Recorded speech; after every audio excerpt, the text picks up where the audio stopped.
अभी तक पिछले 30 साल में इतना काम किया है अंबाला की जनता का कि उनका आशीर्वाद और प्यार सदैव हमेशा हमें साथ रहता है। साथ ही उपस्थित इस मंच पर जो जितने भी गणमान्य व्यक्ति हैं, श्री डीपी वत्स जी, एक्स एमपी हरिवंदर कल्याण जी, मेरे बड़े भाई संजय भाटिया जी, शशिकांत जी, महावीर गुड्डू जी, योगेश्वर दत्त जी, मासूम शर्मा जी, जय भगवान चेयरमैन जी, जिलेराम चोचरा जी, जयपाल शर्मा जी, सीएम शुक्ला जी, सुरेंद्र शर्मा बड़ोता जी, अशोक शर्मा जी प्रधान, अशोक शर्मा जी ब्राह्मण खाप प्रधान, कृष्णलाल शर्मा जी, जयपाल शर्मा जी, डॉक्टर शिवांगी कौशिक, विशाल मेहता जी, केसी शर्मा जी, एमपी शर्मा जी, प्रमोद शर्मा जी, अरुण शर्मा जी, एसएन पांड्या जी, मौजी राम जी, सिया राम जी, हरिराम दीक्षित जी, हमारे बड़े जिनके सानिध्य में हम हमेशा प्रेरणा लेते हैं, सुरेंद्र वत्स जी, सुरेंद्र कौशिक भनवोरी जी, अशोक तंवर जी, सिलक राम जी, हरीश मोदगिल जी, देवकी नंदन भारद्वाज जी, गुरदीप राणा जी, सोम सिंह चेयरमैन जी, सुनील भारद्वाज जी और अमरजीत कौंड जी, गौरव शर्मा जी, पूरा का पूरा सम्मानित मंच, जितने भी लोग आप सब समय निकाल के आए हैं, जितने भी हमारे बड़े बुजुर्ग माताएं बहनें, जब आप इतनी गर्मी में इतना समय निकाल के हैं हरियाणा के अलग अलग क्षेत्रों से, मैं आपको कोटि कोटि नमन करता हूं, दिल की गहराइयों से बहुत बहुत धन्यवाद करता हूं।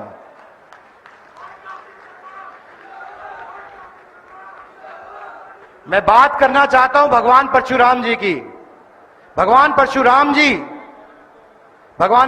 जी 36 बिरादरी के भगवान हैं, क्योंकि भगवान किसी एक बिरादरी के नहीं होते हैं, लेकिन हम भगवान परशुराम जी के वंशज हैं, तो ये हमारा दायित्व बनता है कि हम उनकी पैरोकारी करें, उनकी जो शिक्षा है, जो उनके आदर्श हैं, उनको बढ़ाने का काम करें, ताकि जो हमारी युवा पीढ़ी है, जो नौजवान पीढ़ी है, वो उनकी सीख से, शिक्षा से प्रेरणा ले सके और अपने जीवन का अनुसरण कर सके, ताकि आने वाली पीढ़ियां और आने वाले समय में, क्योंकि भगवान परशुराम जी का एक ही उपलक्ष्य था, वो सही के साथ हैं गलत के खिलाफ, हित के साथ हैं अहित के खिलाफ। तो मैं आप अपने युवा भाइयों से, बड़े बुजुर्गों से, सबसे निवेदन करना चाहता हूं कि हमारा दायित्व बनता है कि हम उनका प्रचार प्रसार करें, उनकी पैरोकारी करें और उनका संदेश हर एक व्यक्ति तक पहुंचाने का काम करें। भगवान परशुराम जी ने हमेशा अन्याय के खिलाफ लड़ने का काम किया है, शायद इसीलिए वे ऐसे भगवान हैं जिनका वर्णन हर युग में होता है, ताकि हर युग के अंदर अन्याय के खिलाफ वे लड़ सकें। मैं बात रखना चाहता हूं, मेरे बहुत से भाई हैं समाज के, युवा भाई, जो कभी कभी उत्तेजित हो जाते हैं। मैं उनको बताना चाहता हूं कि भगवान परशुराम जी शस्त्र की भी बात करते हैं और शास्त्र की भी बात करते हैं, लेकिन जब तक आपको शास्त्र का ज्ञान ना हो तब तक शस्त्र का इस्तेमाल की बात नहीं करते। तो मैं अपने युवा साथियों से भी निवेदन करना चाहता हूं कि जब हम भगवान परशुराम जी का अनुसरण करें तो हम उनके पूरे ज्ञान के साथ उनका अनुसरण करें। भगवान परशुराम जी का आशीर्वाद हमारे साथ है, बना रहेगा। मैं बात करना चाहता हूं पंडित विनोद शर्मा जी की, जिन्होंने ईपीबीजी का पौधा लगाया, जिसका हजारों बच्चों को फायदा मिला। मैं बात करना चाहता हूं डोली के मालिकाना हक की, जिसका फायदा 28 जातियों को मिला। मैं बात करना चाहता हूं जो लड़ाई पंडित विनोद शर्मा जी ने लड़ी, इंटरव्यू सिस्टम की जो कुरीति थी उसको खत्म करने की, उसका सबको फायदा मिला। मैं बात करना चाहता हूं आपके सरोकार की, जो हमेशा पंडित विनोद शर्मा जी ने लड़ा है और आपके लिए लड़ने का काम किया है, गरीब आदमी के लिए लड़ने का काम किया है। मैं भी उनसे प्रेरणा लेता हूं और मैं आपको स्पष्ट करता हूं और आश्वासन दिलाता हूं, मैं भी उनके दिखाए हुए रास्ते पे जरूर चलूंगा। मैं बात करना चाहता हूं हमारे देश के, प्रदेश के यशस्वी हमारे देश के प्रदेश यशस्वी पूर्व मुख्यमंत्री श्री मनोहर लाल जी की। मैं अपने आपसे कुछ ऐसे अनुभव साझा करना चाहूंगा। आज से लगभग 1.5 साल पहले जब परशुराम महाकुंभ का आयोजन हो रहा था, तो मुझे कुछ लोगों ने बोला समाज के आकर कि कुछ समाज के लोगों में नाराजगी है। मैं लोगों के बीच में गया, मैंने उनसे बात की, उनकी भावना समझने की कोशिश की, मैंने समझा कि बात समझने की कोशिश की कि क्या बात है। तो मुझे पता चला कि जो बात वो कह रहे हैं वो तो सही पटल पे सही जगह पे किसी ने रखने का काम ही नहीं किया। तो मैंने भगवान परशुराम जी के महाकुंभ के माध्यम से वो सही पटल पर माननीय मुख्यमंत्री जी के सामने वो बात रखी, अपनी 13 डिमांडें रखी, और मुझे बहुत खुशी है कहने में कि माननीय मुख्यमंत्री जी ने वहीं से स्टेट से ही वो 10 मांगे मांगने का काम किया। मैं बात करना चाहता हूं मनोहर लाल जी की, क्योंकि उन्होंने एक साफ अच्छी छवि की ईमानदार सरकार चलाने का काम किया है, जिसने ये पर्ची और खर्ची का सिस्टम खत्म करने का काम किया है। उन्होंने एक पारदर्शी सरकार चलाने का काम किया है। उन्होंने जो अमूल चूल परिवर्तन लाने का काम किया है, चाहे वो डायरेक्ट बेनिफिट ट्रांसफर की बात हो, जहां पर बिचौलियों को खत्म करके सीधे लोगों के अकाउंट में पैसे डालने का काम किया है। और सिर्फ यही नहीं, केंद्र सरकार ने भी कई नीतियां हरियाणा सरकार से लेने का काम किया है। मैं मन से बहुत बहुत धन्यवाद करता हूं माननीय मनोहर लाल जी का कि मैंने जब भी कोई विषय उनके सामने रखा है, उन्होंने बहुत संवेदनशीलता से उसको सुन के उसको करने का काम किया है। बहुत बहुत धन्यवाद मनोहर लाल जी। मैं बात करना चाहता हूं देश की। हाल ही में मुझे भगवान राम के भव्य मंदिर का जब प्राण प्रतिष्ठा हो रही थी तो उसमें जाने का सौभाग्य मिला, उसका न्योता मिला। वो एक अलौकिक दृश्य था। जब मैं वहां था तो मुझे याद आता था कि जब मैं छोटा बच्चा था 10 साल का, तब से मैं इसके बारे में सुन रहा था और विश्वास ही नहीं होता था कि शायद एक दिन ये दिन देखने को मिलेगा। लेकिन मैं अपनी बात संक्षिप्त में रखना चाहता हूं, मैं देश की भावना संक्षिप्त में रखना चाहता हूं। जब मैं वापस आया तो सदन के अंदर बहस हुई। राष्ट्रपति जी के अभिभाषण के अंदर उन्होंने राम मंदिर का वर्णन किया, तो उस पे ऑपोजिशन वालों ने कहा, आपत्ति जताई कि राष्ट्रपति जी ने राम मंदिर का वर्णन क्यों किया अपने अभिभाषण के अंदर। तो उस पे मैं खड़ा हुआ और मैंने कहा कि मैं हरियाणा से हूं, हरियाणा का हूं, हरियाणा से आता हूं, और हमारे यहां तो प्रथा है कि जब हम किसी को मिलते हैं तो हम उनका अभिनंदन भी राम राम करके करते हैं। यह विषय आस्था का विषय है, 140 करोड़ की भावना का विषय है। कृपया करके इसका तुष्टीकरण ना करें, नहीं तो देश की जनता आपको माफ नहीं करेगी। मैं आपको यह भी बताना चाहता हूं कि हर 5 साल में जो चुनाव आता है, आज वो दिन आ गया है। और मैं कहना चाहता हूं कि देश ने मन बना लिया है अपनी आस्था माननीय नरेंद्र मोदी जी के अंदर व्यक्त करके कि आने वाली 25 तारीख को भी तीसरी बार प्रचंड बहुमत से उनको वोट देकर तीसरी बार प्रधानमंत्री बनाएगा, ऐसा देश ने फैसला किया है। तो मैं अपने युवा भाइयों साथियों से सबसे निवेदन करना चाहता हूं कि इस लोकतंत्र के पर्व के अंदर बढ़ चढ़ के हिस्सा लें और अपने मत को सही अपने विवेक से, क्योंकि ये प्रधानमंत्री जी का चुनाव है और ये देश का चुनाव है जो देश में दशा और दिशा देता है। मैं बहुत ज्यादा ना कहते हुए आप लोगों से एक बार पुनः धन्यवाद करना चाहता हूं कि आप ना समय निकाल के आए और आपने आशीर्वाद दिया। बहुत बहुत धन्यवाद। जय हरियाणा, जय भारत। बहुत बहुत धन्यवाद। बहुत बहुत आभार कार्तिकेय शर्मा जी का, हमारे ऐसे युवा सांसद कार्तिकेय सामर्थ्यवान शर्मा को आप लगातार सुन रहे थे। करनाल से ये सीधी तस्वीरें आप देख पा रहे हैं। देखिए, आज भगवान परशुराम जन्मोत्सव के उपलक्ष्य में इस कार्यक्रम का आयोजन किया गया है, जिसमें तमाम माननीय भी मौजूद हैं। और साथ ही आपको ये भी बता दें कि पूर्व मुख्यमंत्री मनोहर लाल भी इस खास कार्यक्रम में शामिल हुए हैं। और भगवान परशुराम जी का आज जन्म दिवस है और उन्हीं के उपलक्ष्य में इस खास कार्यक्रम का जो आयोजन है, इस खास समारोह का आयोजन किया गया है। कहा जाता है कि भगवान जो परशुराम हैं वो शांति के दूत थे और आज करनाल में भी इस खास कार्यक्रम का जो आयोजन है वो किया गया है। ये भी कहा जाता है कि भगवान परशुराम जो है वो अन्याय के खिलाफ लड़े थे। और अभी आप कार्तिकेय शर्मा को भी सुन रहे थे, जिन्होंने तमाम बातों का जिक्र किया और न सिर्फ परशुराम जी के बारे में बताया, बल्कि उन्होंने ये भी बताया कि तमाम तरह की जो लड़ाइयां हैं वो भगवान परशुराम ने लड़ी थी। लाल जी, अति सम्माननीय डॉक्टर डीपी वत्स जी, कार्तिकेय शर्मा जी, श्री हरविंदर कल्याण जी,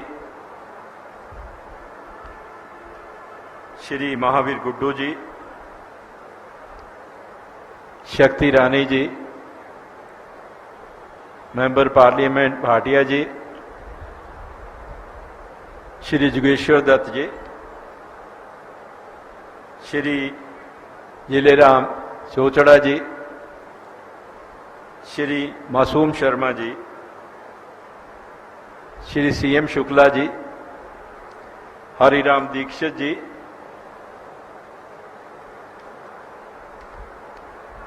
सभी लोग जो मंच पर बैठे हैं उनको सबको मेरा नमन है। अशोक शर्मा जी और जो भी मेरे साथी हैं मंच पर विराजमान हैं, उनमें से कुछ तो मेरे साथी पिछले 45 वर्षों से साथ हैं, कुछ नीचे बैठे मेरे साथी 1978 1980 से लेकर मेरे साथी हैं, और कुछ उनके और मेरे साथी आज जिंदगी इस दुनिया में नहीं रहे, तो उनके बच्चों ने फोन करके कहा कि पिताजी नहीं है, हम आ रहे हैं। मुझे बहुत अच्छा लगा, ऐसा महसूस हुआ कि जैसे परिवार के सदस्य ने आज भगवान परशुराम जी के जन्मोत्सव पर एक परिवार में इकट्ठे होकर इस जन्मोत्सव को मनाने के लिए पूरे समस्त हरियाणा के कोने कोने से लोग यहां पर आए। मैं ये भी समझता हूं कि सुबह 11 बजे से आप लोग यहां पर बैठे हैं और 4 घंटे बीत गए, निरंतर आप बैठे हुए हैं। कुछ लोग पानी पीने जाते हैं तो कुछ लोग उनकी जगह पर बैठ जाते हैं। चारों तरफ, इस तरफ धूप है, उस तरफ धूप है, थोड़ा सा कमी रही है हम में, माफ करना। जितनी छाया यहां थी उतनी छाया मेरे हिसाब से यहां भी होनी चाहिए थी। यहां सीधी धूप पड़ रही है, यहां बैठना बहुत मुश्किल है, फिर भी जो लोग यहां बैठे हैं वो हाथ खड़े करके बैठे हैं। बहुत बहुत धन्यवाद भाई।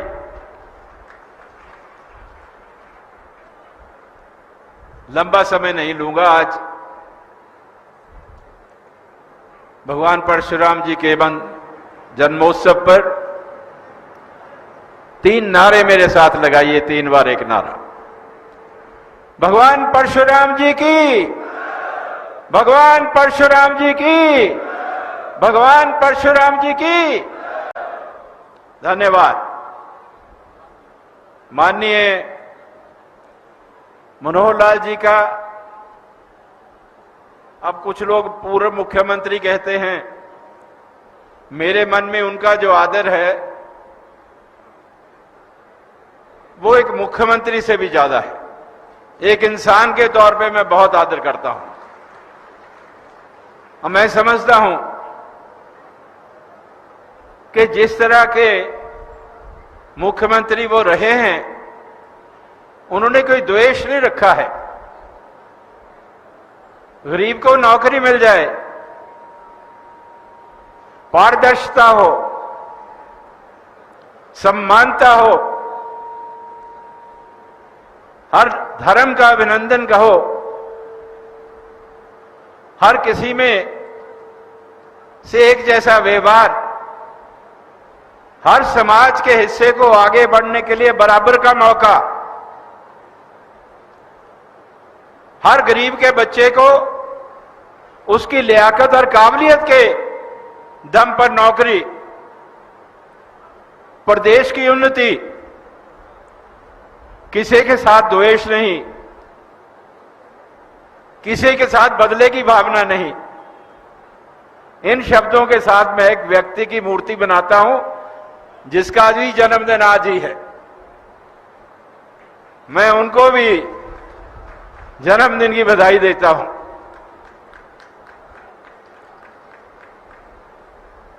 कार्तिकेय शर्मा ने आयोजन किया है,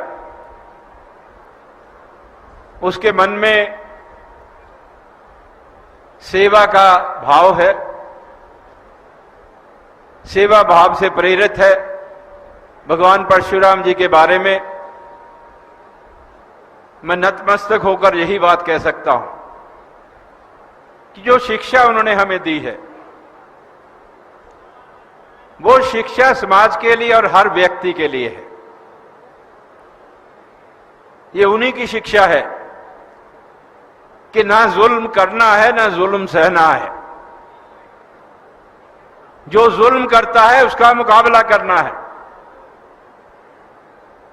गरीब और कमजोर का साथ देना है और अपना स्वार्थ ना देखते हुए त्याग करना है। किसी चीज के प्रति मोह नहीं रखना है, त्याग करना है। ये उनकी शिक्षा है और इसी शिक्षा को लेकर हम आगे बढ़ना चाहते हैं। इसी शिक्षा का अनुसरण करते हुए जो रास्ता उन्होंने प्रशस्त किया है, उस रास्ते पर चलते हुए हम सबको साथ लेकर चलना चाहते हैं। हमारे समाज में समाज अकेला नहीं होता, समाज सब समाजों के साथ मिलकर बनता है। यहां कहीं भी किसी को हमारी जरूरत हो, जब हम उनका साथ नहीं देंगे तो हमारा समाज आगे नहीं बढ़ सकता। यह मान के चलिए कि किसी भी समाज की मजबूती जो है वो उसकी कार्य प्रणाली, उसके मन में दूसरों के प्रति स्नेह, उसके मन में दूसरों के प्रति आशीर्वाद, दूसरों के सुख दर्द को पहचानना और महसूस करना, यह होना बहुत जरूरी है। मैं जानता हूं कि यह सब कुछ आप में है और आज हम इसी के संदर्भ में भगवान परशुराम जी के दिखाए हुए रास्ते पर चलने का संकल्प लेते हैं। जब हम भगवान परशुराम जी की बात करते हैं तो हमें दिखता है कि पूरे देश में आज का वातावरण क्या है। अभी मुझसे पहले वत्स जी बोलकर गए थे, डीपी वत्स जी, तो मुझसे उन्होंने एक प्रश्न पूछा कि क्या मैं ज्यादा लंबा और राजनीतिक भाषण दे गया। तो मैंने वत्स जी से यही कहा था कि जनरल साहब, राजनीति जो है सामाजिक कार्य से कभी अलग नहीं हो सकती। आपने अगर राजनीतिक भाषण ना दिया होता तो ये भाषण ही नहीं था। राजनीति को क्यों अलग नहीं कर सकते हम? कोई राजनीति बुरी चीज नहीं है, मान के चलिए। कोई मन में शंका मत रखिए। राजनीतिक करने वाले कुछ लोग शायद अच्छे ना हो। अगर राजनीति आपकी दी हुई ताकत को आपके लिए ही इस्तेमाल करने के लिए की जाती है तो वो राजनीति अच्छी राजनीति।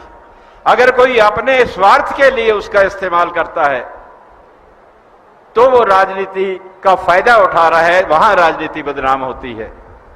और राजनीति के मायने क्या है?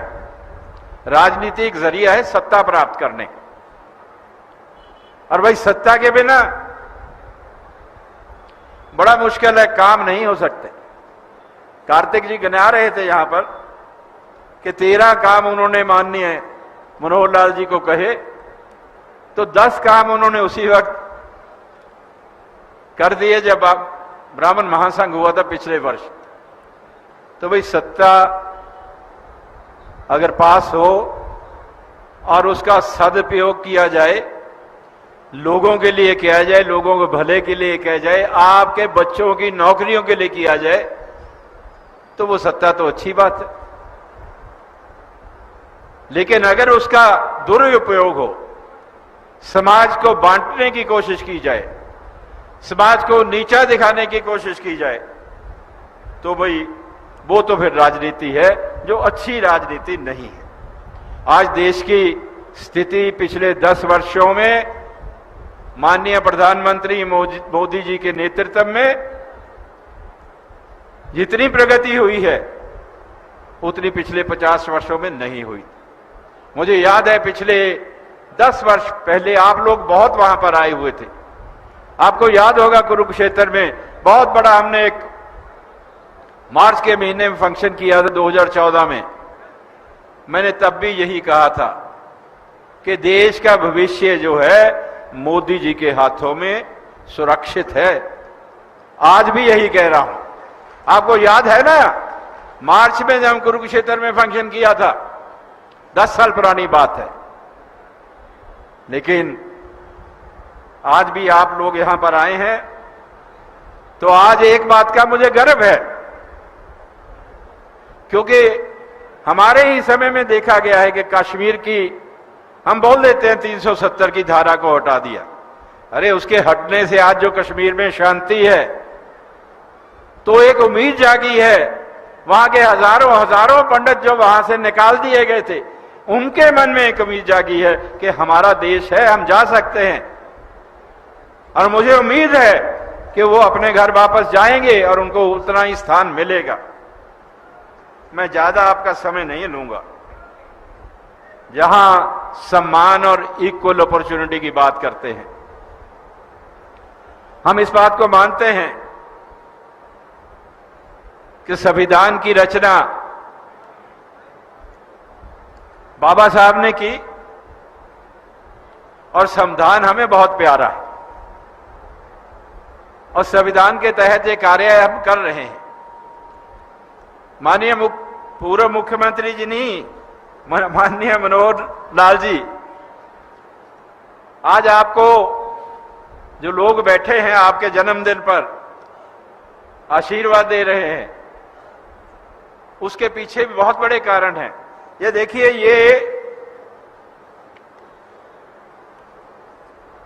ये 10,000 नौकरी जो बच्चों को मिली है उसकी लिस्टें हैं। ये आर्थिक आधार पर कमजोर बच्चों की लिस्टें हैं, जिसको चाहिए मुझसे ले लेगा। ये टाइप्ड है, उनके नंबर, उनके एड्रेस हैं। जिन 10,000 बच्चों को नौकरियां मिली हैं तो उनकी जिंदगी को संवारने के लिए, एक नई रवायत पैदा करने के लिए, एक नई आशा चमकाने के लिए आप आज को आशीर्वाद दे रहे हैं। ऐसे ही होना चाहिए। हमारे बच्चों को रोजगार मिलना चाहिए, क्योंकि रोजगार के बिना हमारा गुजारा नहीं हो रहा है। आप जितने भी लोग बैठे हैं, आप हाथ खड़ा करके बताइए कि हमें रोजगार की कितनी जरूरत है। हाथ खड़े करके बताइए, हमें रोजगार मिलना चाहिए। आपने शुरुआत की है, ये चलती रहेगी, हम रोजगार मिलता रहे, ऐसी हमारी आशा है, हम आशा करते हैं। मैं संविधान की बात कर रहा था। संविधान में सबको एक जैसा हक दिया है, एक जैसा मौका, जिसको हम लेवल प्लेइंग फील्ड कहते हैं। अभी पीछे कुछ दिनों की बात है, सभी जो संविधान के तहत जो पद हैं, मंत्री है, मुख्यमंत्री है, प्रधानमंत्री है, एमएलए है, मेंबर पार्लियामेंट है। जब बचपन में हम सोशल साइंस पढ़ा करते थे, उसमें भी छोटा चैप्टर आता था, उसमें भी बताया जाता था।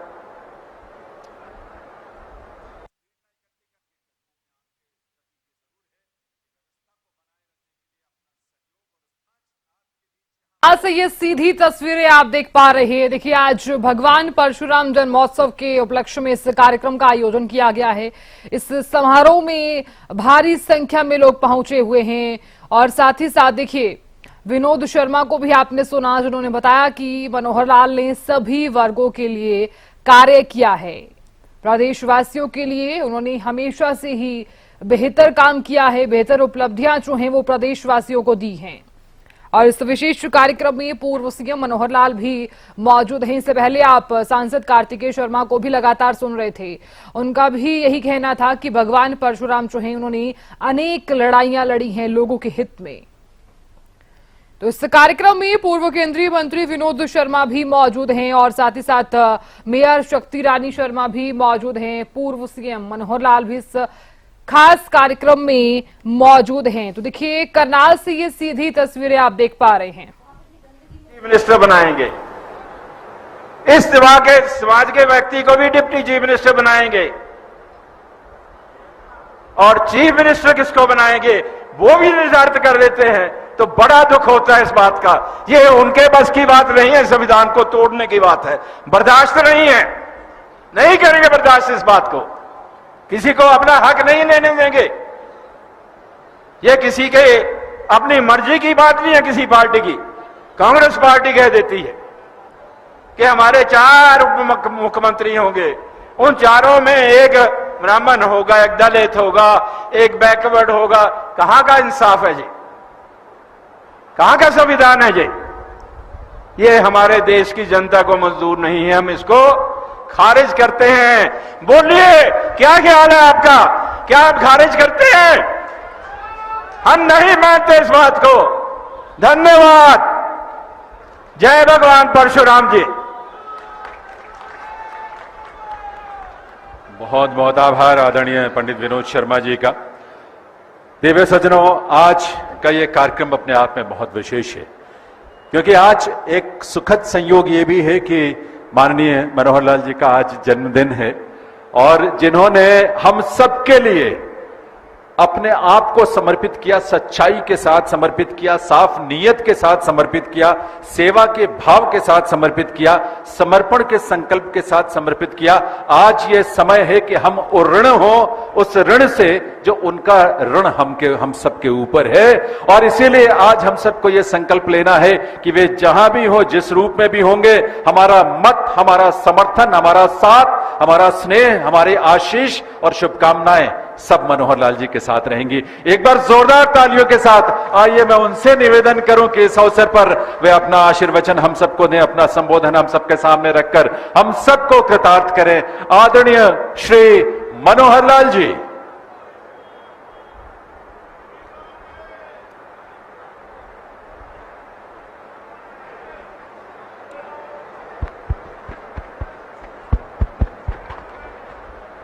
बोलो भगवान परशुराम के, भगवान परशुराम के, भारत माता के, भारत माता के।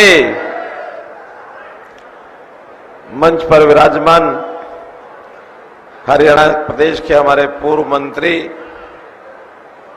मान्यवर श्री विनोद शर्मा जी, हमारे यहाँ के वर्तमान सांसद श्री संजय भाटिया जी, हमारे सांसद राज्यसभा भाई श्री कार्तिकेय शर्मा जी, राज्यसभा के पूर्व सांसद आदरणीय श्री डीपी वत्स जी, घरोंडा के विधायक मान्यवर श्री हरेंद्र कल्याण जी, पूर्व विधायक पंडित जिलेराम शर्मा जी, चेयरपर्सन हमारी नगर निगम अंबाला श्रीमती शक्ति रानी शर्मा जी, पंडित हरिराम दीक्षित जी, पद्म श्री अवार्डी श्री महावीर गुड्डू जी, पहलवान योगेश्वर दत्त शर्मा जी, प्रधान ब्राह्मण सभा श्री अशोक शर्मा जी, श्री पंडित उमेश शर्मा जी, श्री सतीश शर्मा जी, प्रधान ब्राह्मण सभा पानीपत, हमारे बहुत ही प्यारे लोक कलाकार भाई मासूम शर्मा जी, प्रधान बनबोरी देवी मंदिर श्री सुरेंद्र शर्मा जी, श्री सुशील कौशिक जी मंगाली से, डॉक्टर जयपाल शर्मा जी, प्राचार्य गौड़ संस्था पैरावर, और मेरी समस्त ब्राह्मण सदारी, पत्रकार, छायाकार मित्रों, कलाकार बंधुओं, मित्रों, आज बड़ी संख्या में अपने समाज ने आकर के और जिस प्रकार मेरा उत्साह बढ़ाया है, संयोग से आज मेरा जन्मदिन है। साल में एक बार जन्मदिन तो सबका ही आता है, तो 5 मई को आप सबने आकर जिस प्रकार से मुझे आशीर्वाद दिया, शुभकामनाएं दी, निश्चित रूप से मेरी भी ताकत, साहस और उत्साह बढ़ा है। मैं और नए उत्साह के साथ अपने समाज का, अपने देश का, अपने इस परिवार का मन लगाकर पूरी सेवा करने का संकल्प लेता हूं और आपकी जो अपेक्षा है उसके ऊपर मैं पूरा उतरूंगा। मैं कहीं भी आपको निराश नहीं करूंगा। भाइयों बहनों, संयोग से जैसा पता है कि अभी चुनाव का ये कुंभ, चुनाव का ये महापर्व, लोकतंत्र का चुनाव, दुनिया का सबसे बड़ा पर्व ये भारत देश में चल रहा है। इस देश की संसद 542 सदस्यों से बनती है। उसमें से हरियाणा के अपने 10 सांसद जाने वाले हैं लोकसभा में और एक अपनी जो करनाल लोकसभा है जिसके अंदर पार्टी ने मुझे और उस उम्मीदवार के रूप में मैं यहाँ भेजा है। मैं सबसे पहले तो इतना स्पष्ट करना चाहता हूं कि जब भी कभी पहले सभाएं हुई हैं उसमें मुझे कभी मुख्यमंत्री इस नाते से आपके पास आया हूं तो हर बार कुछ ना कुछ अपेक्षा होती रही है और कुछ हमेशा लेके आया हूं, चाहे घोषणा करनी हो, चाहे उद्घाटन करना हो, शिलान्यास करना हो। पिछली बार भी भगवान परशुराम महाकुंभ करनाल में हुआ, कुछ बातें सामने रखी गई और मैंने वो सब बातें प्राय पूर्ण हो गई हैं। एक आध चीज ऐसी जो प्रोसेस में चल रही है, चाहे वो पैरावर की जमीन होगी, चाहे वो अन्य जितने भी काम, करनाल के कुछ विषय भी रखे गए थे, भगवान परशुराम जी के नाम से कुछ चीजें आई थी, वो प्राय सब हमने कर दी हैं। लेकिन भाइयों बहनों, आज मैं एक प्रकार से देने के लिए तो नहीं कुछ आया हूं, हाँ कुछ लेने के लिए जरूर खड़ा हूं। आज आपसे कुछ लेने की बात करूंगा, कुछ मांगने की बात करूंगा। आज कोई मुझे मुख्यमंत्री कहते हैं, कोई पूर्व मुख्यमंत्री कहते हैं, कोई अभूतपूर्व मुख्यमंत्री कहते हैं। मित्रों, भाइयों बहनों, मैं तो सिर्फ मनोहर लाल, आपका भाई मनोहर लाल, हमेशा आपके साथ खड़ा रहूंगा, कोई जिम्मेवारी हो चाहे ना हो। तो मैं तो इतनी बात कहूंगा कि भगवान परशुराम जी जिस समय में हुए, उस समय जो समाज की स्थिति थी, उस न्याय और अन्याय की लड़ाई को लड़ने के लिए, उस ज्ञान के भंडार के नाते से भगवान परशुराम जी शास्त्र और शस्त्र दोनों का उपयोग करते थे कि समाज में एक अच्छी दिशा तय की जाए। ऐसा विष्णु पुराण में आता है कि भगवान परशुराम जी का बचपन का नाम राम था।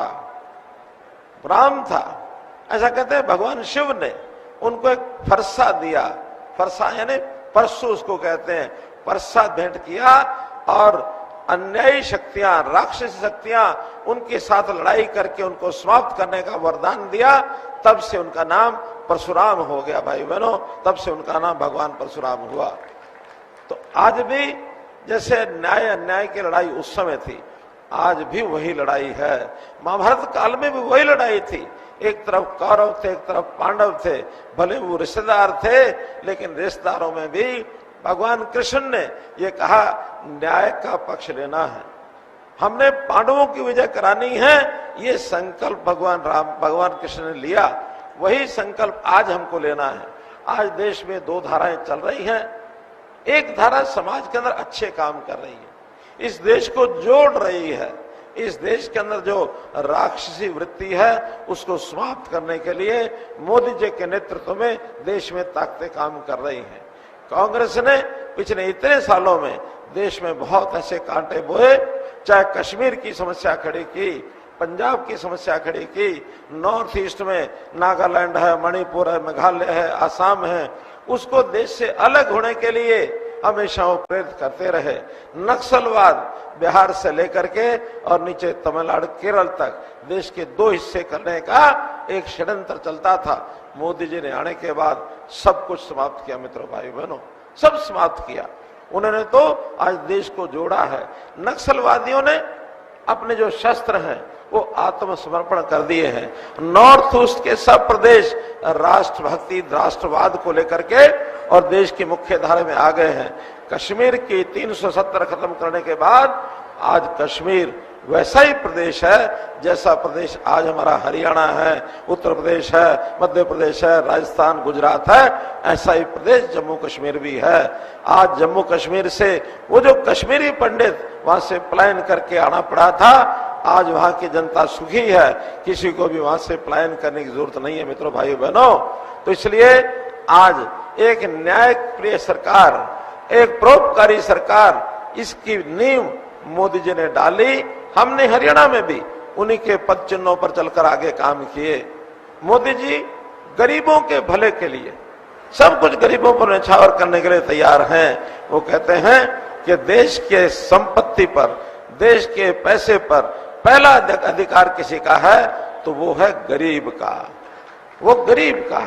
जबकि पहले जो कांग्रेस की सरकारें हमेशा कहती थी, उनके तो प्रधानमंत्री मनमोहन सिंह जी ने रिकॉर्ड पर कहा है कि देश की संपत्ति पर पहला अधिकार अल्पसंख्यकों का है। मित्रों, यहां अल्पसंख्यक धर्म के आधार पर अल्पसंख्यक होते हैं। हम अल्पसंख्यक को उनकी समस्याएं, गरीबी की समस्या तो हल करने के लिए तैयार हैं, लेकिन अल्पसंख्यक तुष्टीकरण वोट के बैंक के नाते से अगर कोई उपयोग करेगा तो उनको हम पछाड़ेंगे, उनका मुकाबला करेंगे। ये देश बहुसंख्यक समाज उसको पीड़ित नहीं होने देंगे मित्रों। बहुसंख्यक में गरीब का अधिकार पहला है जिसको हम देंगे।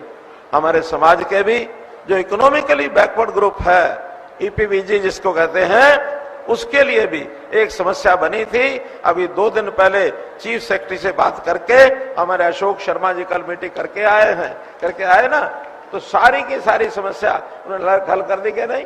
पूरी दीक्षित जी खड़े हैं, तो कोई अब इस प्रकार की समस्या बाकी नहीं बची है। तो मित्रों भाइयों बहनों, मैं तो ये कहूंगा कि हम भी गरीबों के हित में, चाहे वो गरीब को मकान देने की बात आई हो, चाहे उस मकान में शौचालय की बात है, शौचालय दिया तो पानी साथ में दिया, पानी साथ में आया तो बिजली साथ में दी, बिजली साथ में दी तो गैस का सिलेंडर भी साथ दिया। और भाई गरीब परिवार के कोई व्यक्ति बीमार होता है, उसको इलाज करने के लिए वो भी हमने आयुष्मान भारत के कार्ड सब गरीबों को दिए हैं, सब गरीबों को। और अब तो प्रधानमंत्री जी ने कह दिया कि जो बुजुर्ग हैं 70 साल की आयु के ऊपर के, उसका गरीब अमीर का हिसाब नहीं देखेंगे। कोई भी किसी आयु का भी एक जो बुजुर्ग है 70 साल से ऊपर का, उसके इलाज के लिए 5 लाख रुपया अलग से उनको रिजर्व करते उनका बीमा कराएंगे। कोई बुजुर्ग का पैसा अब नहीं लगेगा। हमने हरियाणा में जो 1,80,000 की लिमिट की है गरीबी की, बाकी सारे देश में 1,20,000 की लिमिट है। हमने वो रेखा भी थोड़ा सा और बड़ी करके उसमें 15 लाख परिवार और जोड़े हैं। और यही नहीं, जो 1,80 से ऊपर 3 लाख तक के 7 लाख परिवार हैं, उनको भी कहा सिर्फ 1500 रुपया साल का दे करके आप भी 5 लाख रुपए के बीमे के हकदार बन सकते हैं। 7 लाख लोगों को उनको फायदा दिया है। मित्रों, क्या क्या गिनाया जाए, विषय बहुत है गिनाने के लिए। मैं तो इतना ही कहूंगा कि आज भी लड़ाई जो है न्याय अन्याय की है, पुण्य पाप की है, सच और झूठ की है। इसके अंदर हमारे विपक्षी सेना के लोग यानी कौरवों के लोग अफवाहें फैलाएंगे, पैसा खर्च करेंगे, लोगों को बहकाएंगे, लालच देंगे। और लालच की बात तो कैसे स्वीकार करने लग गए हैं। हमारे हिसार के कैंडिडेट कांग्रेस के, उनसे पूछा हमारे पत्रकार भाई ने कि भाई बिना खर्ची बिना पर्ची की बात से आप कितना सहमत हैं।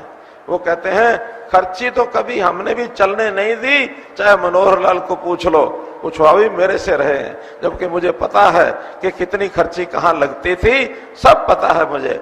लोग साथ में कहते हैं कि पर्ची तो चलनी ही चाहिए, अगर पर्ची नहीं चलेगी तो फिर हम अपने लोगों को कैसे लगा सकेंगे। तो इस प्रकार का भेदभाव आज भी उनके दिमाग में घुसा हुआ है। आज भी वो गरीब आदमी को मेरिट के आधार पर नौकरी मिले, सामान्य आदमी को मेरिट पर नौकरी मिले, इसके हक में तो आज भी नहीं खड़े हैं। मित्रों, ये बहुत उनके पार्ट पर एक शर्म की बात है। ये सजग होना है तो हमको होना है कि हमको इस लड़ाई में, हमको इस लड़ाई के अंदर समाज के हित में काम करे और लोगों को आगे लाना है। उन नरेंद्र मोदी जी का हाथ मजबूत करना है जिन्होंने अपने देश को दुनिया में 5 बड़ी विश्व शक्तियां जो हैं, आर्थिक शक्तियां, उसमें लाके खड़ा कर दिया है। कोई समय था हमारा देश बहुत नीचे माना जाता था, लेकिन आज हमको विश्वास है आने वाले 5 साल में न केवल 5 बल्कि दुनिया की पहली 3 शक्तियां, 1 2 3, उसके अंदर भारतवर्ष का नाम आएगा मित्रों, उसके अंदर आएगा। आज बहुत बड़ा एक परिवर्तन हो रहा है। मैं चूंकि आप लोग काफी देर से बैठे हैं, मुझे बताया गया कि यहाँ तो 11 बजे लोग आ गए थे, लेकिन संयोग से आज मिलने वालों का तांता खूब लगा हुआ। संत महात्मा भी कुछ एक जगह सब लोगों ने सम्मेलन किया, मुझे वहां बुलाया गया, मैंने उनसे आशीर्वाद लिया, उनके चरण स्पर्श किए, 1-1.5 घंटा उसमें लग गया। फिर हमारे पार्टी कार्यालय में बहुत से लोग आए हुए थे, जैसे ही वहां से फ्री हुआ हूं तुरंत दौड़ के आया हूं, लेकिन इतनी देर से इतने सारे लोग बैठे हैं, मैं आपका बहुत आभार प्रकट करता हूं, बहुत बहुत धन्यवाद करता हूं।